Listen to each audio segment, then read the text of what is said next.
2025 সালে আপনারা কোন দেশে ফাইল জমা করবেন সেটা অনেকের মনে প্রশ্ন ঘুরপাক খায়।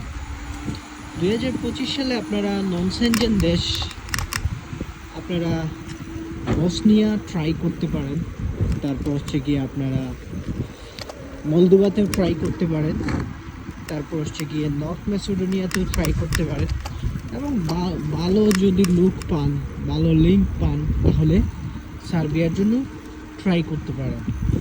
সো যারা আপনারা খুঁজতেছেন যে সঠিক ইনফরমেশন যে কোন দেশে ট্রাই করবেন, সো এই 4টা দেশের মধ্যে আপনি কিন্তু ট্রাই করতে পারেন। তারপর হচ্ছে আপনারা অপশনাল হিসাবে যদি আপনারা চান, আরে 2টা দেশ হচ্ছে গিয়ে আপনার বেলারুশ, তারপর হচ্ছে গিয়ে রাশিয়া, এই 2টা কান্ট্রিতেও কিন্তু ট্রাই করা যেতে পারে। আপনি বাংলাদেশ থেকে ট্রাই করতে পারেন 2025 সালে।